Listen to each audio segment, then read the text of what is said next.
বিসমিল্লাহির রহমানির রহিম। আপনারা সবাই জানেন আজকে ভোর 1:52 সময় আমরা সিদ্দিক বাজারে মেসেজ পাই যে সচিবালয়ের 7 নম্বর ভবনের আগুন ধরেছে। সাথে সাথে আমাদের 1:54-র মধ্যে আমাদের এখানে আমাদের ইউনিট পৌঁছে যায়।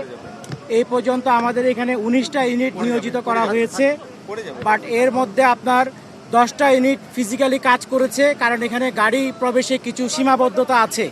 বিশেষ করে বড় গাড়িগুলি ঢুকানো কঠিন ছিল, বাট আমরা আমাদের বড় যে লেডার যেগুলি আছে, এপিএল যেগুলিকে বলি, সেগুলিকে এখানে সামনের গেট ভেঙে আমরা 2টা গাড়ি ঢুকিয়েছি এবং বর্তমানে আমরা আগুনকে কন্ট্রোলে নিয়ে এসেছি।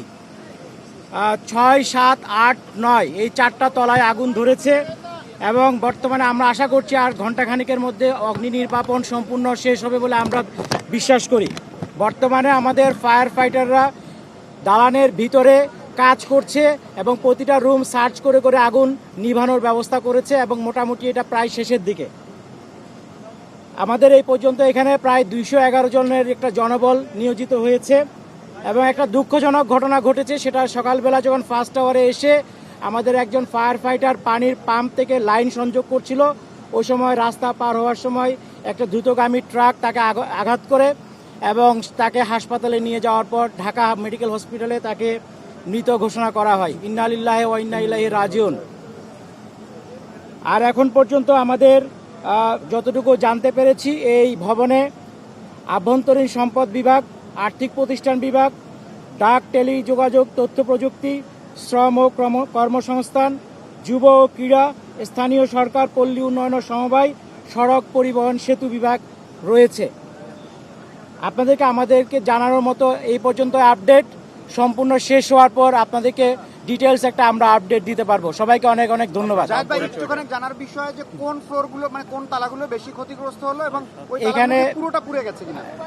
পুরাটা পুড়ে গেছে কিনা আমাদের একটু পরে বলতে পারবো, বাট আমাদের বেশিরভাগই ক্ষতিগ্রস্ত হয়েছে। 6, 7, 8, 9ও আমাদের এখন কাজ চলছে, ফায়ার ফাইটাররা আগুন নিভানোর কাজ করছে। বাট এটার বেশি কারণ সম্ভবত ইন্টেরিয়র ডেকোরেশন ছিল এবং যে বিদ্যুৎ লাইন যেটা আছে, যখন এক জায়গায় আগুন ধরলে বিদ্যুৎ লাইনের মতো সব জায়গায় ছড়ায় পড়ে, এটা হতে পারে। বাট ইনিশিয়াল কারণ আমরা এখনো বের করতে পারি নাই। আমাদের আগুন নেভানোর পর আমরা যখন সব জায়গায় সার্চ করব, তখন হয়তো আপনাদেরকে একটা ধারণা দিতে পারবো। আসলে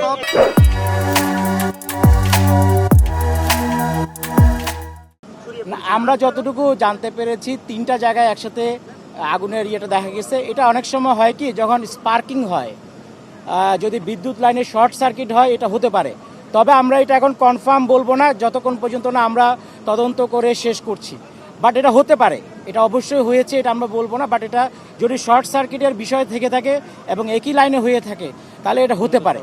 আপনারা কি ওখানে ভিতরে কাউকে পেয়েছেন? হতাহতের কোনো না, এখন পর্যন্ত শুধু একটা হতাহতের ঘটনা আপনাকে বলেছি যে সকালবেলা দুঃখজনকভাবে আমাদের একজন ফায়ার ফাইটার, না ভিতরে এখন পর্যন্ত আমরা পাই। হ্যাঁ, জি জি জি, ওটা আমাদের ফায়ার ফাইটার, ও পা কেটে গেছিল, ওটা সিরিয়াস কিছু না। এখন কি আগুন মোটামুটি নিয়ন্ত্রণে আপনাদের? হ্যাঁ, এটা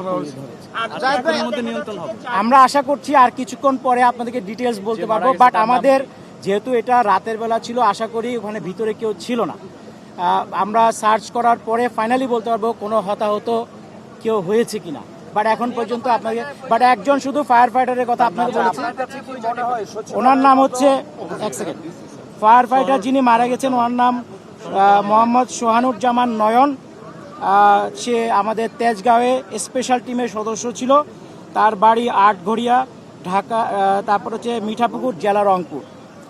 আর সে আমাদের এখানে চাকরি প্রায় 2 বছরের মতো, 2 থেকে 2.5 বছর। এখন আগুনের সবশেষ কি অবস্থায় আছে? আমরা আশা করছি আর কিছুক্ষণ পরে আমরা আগুন কন্ট্রোলে। আপনাদের মনে হয় যে সচিবালয়ের মতো এত বড় একটা জায়গায় ফায়ার নিবারণী সরঞ্জামাদি কম ছিল?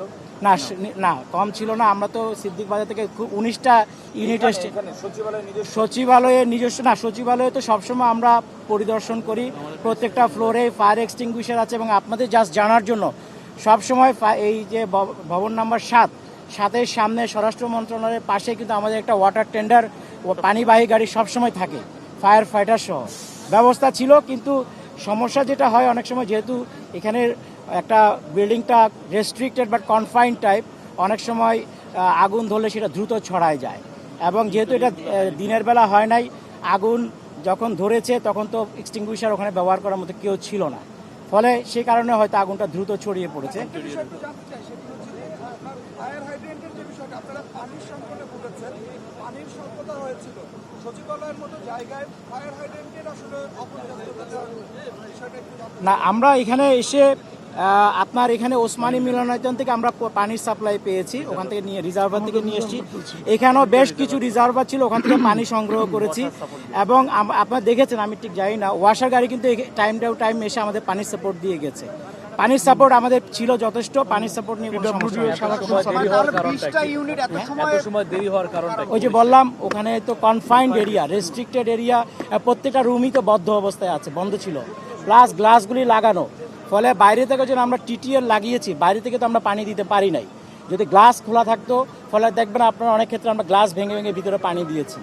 এবং যেহেতু ইন্টেরিয়র ডেকোরেশনও ছিল, এবং বিদ্যুৎ লাইনে যদি কোনো কারণে আগুন দেয়, যেহেতু বিদ্যুৎ লাইনটা এক জায়গা থেকে আরেক জায়গায় ছড়ানো, ফলে স্পার্কিং করে আগুনগুলি ছড়িয়েছে। বাট আমরা সর্বোচ্চ চেষ্টা করেছি যত কম সংখ্যক রুম নষ্ট হয় এবং আগুনটা যেন নিচের দিকে আসতে না পারে। 6 তলা থেকে ধরেছে, 6-এর নিচে যেন আসতে না পারে। কয় তলায় বেশি ক্ষতি হয়েছে?